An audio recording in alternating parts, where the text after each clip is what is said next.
WolfQuest, The Lost Tales, and we are here with Otava and Atali, who are going to be heading down to the lower dens here, the ones that are actually below. They are actually lower, right? Yes, north is up in this one.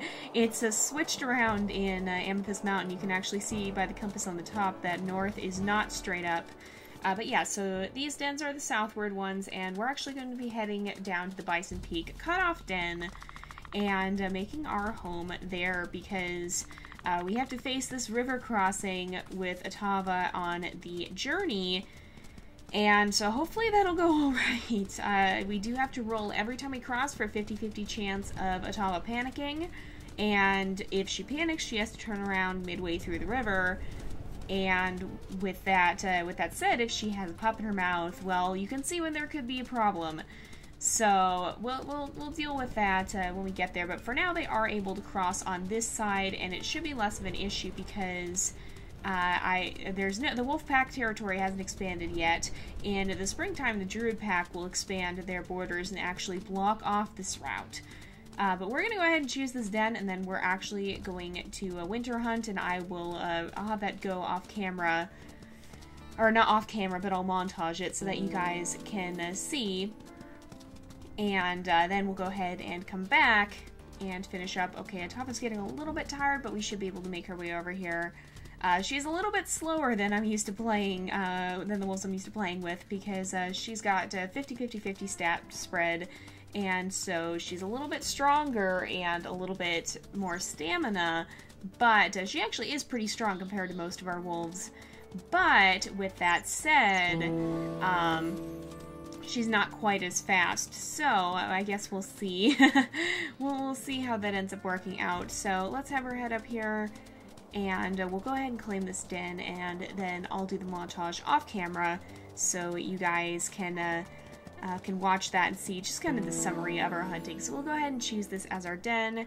Here we go, and it should give us the next mission momentarily. Right, here we go. Alright, so now instead of marking our territory, we're going to go hunt real quick. So I'll go ahead and record that, and you guys can watch the montage.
Alright, so we are done with the winter hunting, and as you can see, we did quite a bit. I think we'll be okay.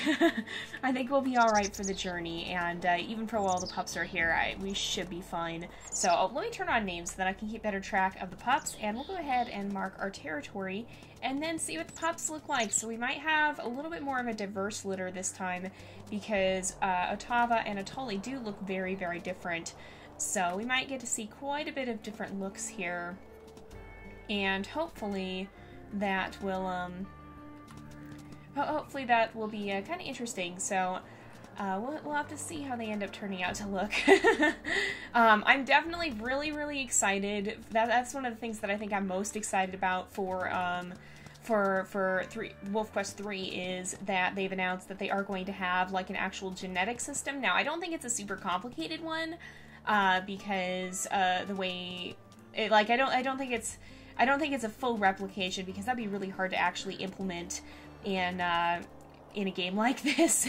It would be a very complex thing, and well, it would be really cool. I don't think they're going to do a full genetic system, but I think what it sounds like they are going to have is they'll at least have the genes that control whether a wolf has black fur or some shade of brown or gray, and that may... What is going on?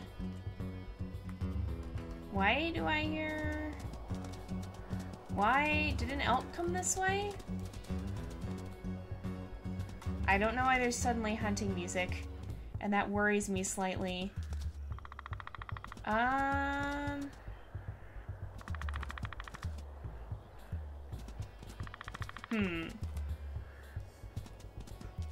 The herd went that way. I guess what was left, the one I was hunting. Is there a moose? Oh, there's a moose. A bull moose, too, so we're not going to mess with him. But yeah, so it sounds like they are implementing a genetic system, and that's what they've said, and I am very excited to see that in action. So it'll no longer just be one specific coat based off of the parents' looks, but based off their genetic profile, that will determine how they end up looking and what coat colors we may see in the pups. So that is a pretty cool thing, and I really cannot wait to see that in action. But even so, we do see some amount of coat color inheritance even here in 2.7, and so that'll still be pretty interesting to see who the pups end up looking more like, their mother or their father. Okay, so 3 females and 1 male. Let's see. Alright, we're going to be playing on challenging. Let's see what they look like. Alright, they're all dark in color.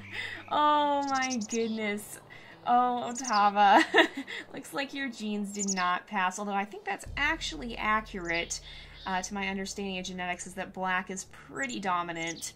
So with that said, let's go to pack stats. Our mate is a Tolly, and our pups are going to be Alder and Bracken and Indigo, and the male, if I can actually get this in, the male is going to be Lokir. So these are going to be our pups, and it is now our job to protect them and keep them alive, and hopefully we will be able to do so without too much trouble here. Now, with that said, things seldom go according to plan, so let's get this pack affinity up as much as we can right off the bat, and I think I'll actually, well, we're gonna have to go get pup food soon anyway, and so, okay, let's bring Indigo back because she's kind of far away from the den. But we are going to have to, oh my goodness, are they all wandering off already? No, they are coming back. Okay, good. We are going to have to go get food anyway, so we'll be able to refill Otava's health a little bit here, and that'll be an important thing because we want to make sure we have full health. Yes, I know the pups are getting hungry. In fact, maybe we will. Let's just run down there and get some food right away. Now, I'm actually going to eat from that furthest over carcass there because I have a feeling that the druids may overtake that carcass when their territory expands. And so we want to make sure we get rid of that if we possibly can so that it doesn't cause problems for us on the journey, or at the very least that all the carcasses we have are within reach. Oh, here is the elk herd. They have just spawned in again, apparently. But we're going to get a little bit to eat here. We'll fill up our pup food bar. I don't anticipate us having many problems with feeding the pups. It's mostly going to be facing the predators. Oh, and it looks like it's actually raining. Wow. Alright, so here we go. We'll have to see. I think I think we should be okay. We just got to get back up there and finish playing with the pups. And now that our health is full, I don't think we really have anything to fear with predators, we don't have too much to fear with predators. I don't think we're going to get taken out without the ability to do anything or any of that. Not like just a little bit of that health, not like having that little bit of health gone would have really done all that much, but you never know. I mean, it might make the difference between being able to chase off a cougar or having to run away and heal up first. And of course, anytime we have to run away, that's going to be a bigger risk for the pups. Alright, this is so slow. Most of them are not all that interested, and so it's just a few at a time here. Okay, Indigo wants food. I think, okay, maybe if we turn a little bit more this way. Nope. Alder is trying to go up the hill and apparently not quite able to make it up. But I think we should be almost ready. Alright, if we keep doing this a little bit more. Okay, there's Atali. Atali's gonna help. Oh, Atali's gonna play with them too. Aww. Alright, let's see. Are they still playing with us? Yes. Alright. We should probably feed some of the other pups a little bit too. Just give them a little bit of food. It looks like Alder already has been fed, but Indigo and Bracken still do need food as well. And then we can finish playing with them because we should be good. There we go. And a little bit more. A little bit more. There we go. And that should be enough. So let's go ahead and there we go. Now we have to defend the den, so we're actually going to run this way. Let's see if we can kind of fill some of our territory up just a little bit so that we don't have to worry about stranger wolf spawning. And I think, my goodness, I just keep hearing the hunting music. But yeah, the pups are now safe, so I don't think we have to worry about them. And we should probably have a predator when we return, but I want to make sure we keep our pup food up. And actually, running back and forth to these carcasses to get pup food is one of the best ways to make sure that you can chase off predators pretty much as quickly as possible, because they tend to spawn, and if they spawn while you're away, then that's it's a little bit easier to chase them off, I've found, because you have the chance to kind of survey the area and see where you might have a predator. And I don't actually see one. Sometimes turning names off helps. Oh, wait. Is that a coyote? I sure hope that's a coyote. It is a coyote, okay. I was gonna say, if that's a stranger wolf, I'm going to be pretty upset. Oh, that was almost bad. Got a little stuck on the back of the den there. But yeah, I was gonna say, if that was already a stranger wolf, I was gonna be pretty upset, because normally you don't have to deal with them unless your territory really drops. It's a pretty... I think... Keeping your territory up, I think, actually eliminates the chance, but if it doesn't entirely eliminate it, it at least drops it to a level where you're very much not likely to see a stranger wolf show up. So it's pretty important to keep your territory high, if at all possible, because otherwise you're going to have to deal with stranger wolves, and they're probably, in my opinion, the most difficult predator to deal with, at least, well, in some ways. They're easier and harder in some ways. They're very difficult because they're so fast, and unlike a coyote, just because you're standing there, they won't run off necessarily. They will try and kill a pup right under your nose if you give them the chance, and so you can't just stand there and intimidate them. You have to run in and bite them in order to get them on the run, unlike a coyote. That is another one of my least favorite predators. Hello! Hello! Especially... Alright, there we go. Especially when the pups get in the way, but we should be able to run in. There we go. When the pups get in the way, I really don't like dealing with those guys, but this time we were okay. Let's get out of here pretty fast, though, because we are half down on our health, and if another cougar were to spawn, which sometimes that happens, sometimes you have them right in a row like that, then we'd be in a bit of trouble, because we couldn't run in and attack over and over like that again. We'd have to go heal up first, and you don't want to do that when you know there's a cougar right nearby. So far so good, though. That's 2 predators down, and I don't know how many to go. Alright, probably, because it's challenging, I think that's 5 predators. I think we've found it's usually 5. I'm pretty sure pretty easy is 3, challenging is 5. I think Bring It On is 10, and I don't actually know what, probably 7 or 8 for Arduous. I don't know. You have to do a lot for Bring It On. You have to chase up a lot of predators, and I don't know if I've ever actually gotten to count it very well, and I think I see a bear. That is, in fact, a bear. Okay, let's go ahead and chase this guy off, make sure that he's not going to cause us any problems here, and then we'll feed the pups again, we'll play with the pups again, and we'll be well on our way to finishing this part of the game here, okay? Alright, and then the last time you don't have to worry about getting hit, because if you bite him, you're fast enough that you'll be able to just chase him off, and he'll decide it's not worth it. Now, I don't know. I don't think a wolf could really chase off a bear quite that easily. This game is a little bit forgiving. In fact, this game is very forgiving compared to real life, because the fact that we've seen, I think, all in all, we've probably lost maybe 10 pups throughout 4 seasons of playing, plus a bunch of extra stories. There have not been a lot of times when we've lost pups, and so the survival rate in WolfQuest, once you get experience with the game, is quite a bit higher than in real life, and so it's definitely a lot more forgiving than the real world is, especially on the lower difficulties. But you know, it's a game. It's not going to be perfectly realistic. And as far as it goes, it does do a pretty good job of keeping things realistic. And with that said,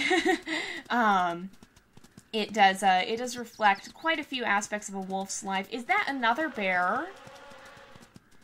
That is another bear. Oh my goodness. It does reflect a wolf's life fairly well in most cases, and in all honesty, if you had the survival rates in WolfQuest that you see in real life, it would probably get to be a pretty frustrating, maybe kind of depressing game, because in all reality, a lot of wolf pups don't actually make it.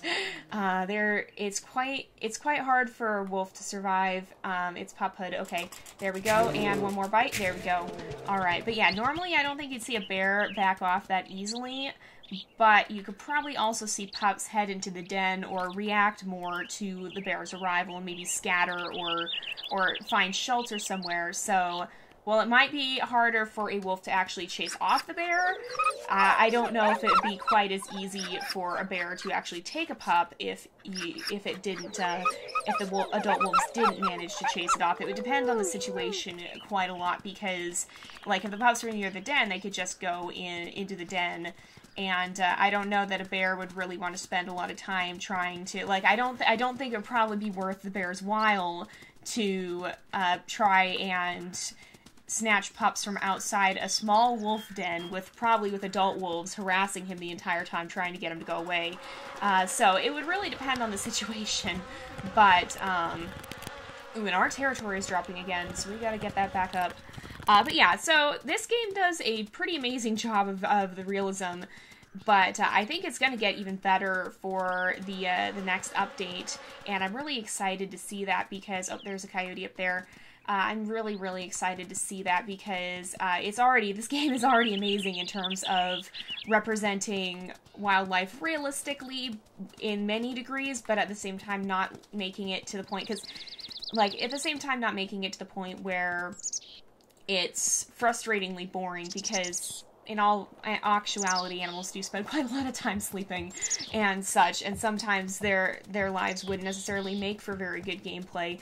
And so WolfQuest does a great job of balancing that, even in its current state.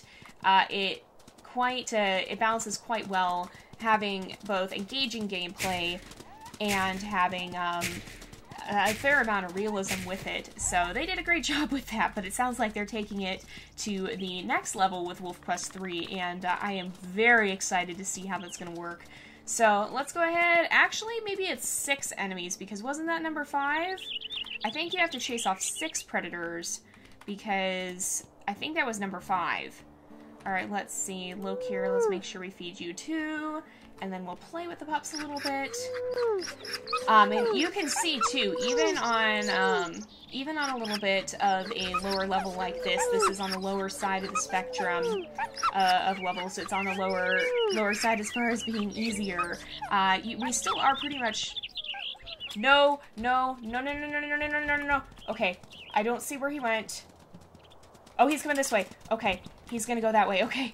If you lose sight of a coyote, the best thing to do is go stand amongst your pups, because coyotes will run away from, the adult wolves, and you can chase them a little ways off. Okay, there we go. So it is 6. Okay. We'll go get some food, and then we'll head back and wrap up the episode. But yeah, coyotes will run away from an adult wolf, and so if you do happen to have one that continues to attack, and you lose sight of it, just run and stand in the middle of your pups, and it'll be a little bit easier. Actually, you know what? Well, I'll just eat from this one, because we have quite a few carcasses here. I maybe have overhunted a little bit in terms of what we'd actually need. And I think the moose must still be around here, because the elk herd is all the way over there. Or maybe there's another moose that spawned in. But anyway, I think we'll go ahead and wrap up this episode when we get back. But yeah, so basically, I'm excited to see how much more advanced WolfQuest 3 is going to be, because it already looks amazing. So yeah, we're going to go ahead and wrap up this episode here for today, though. So thank you guys so much for watching. I hope you've enjoyed the episode. Don't forget to like and subscribe, and I will see you guys next time. But until then, this is Jay, over and out.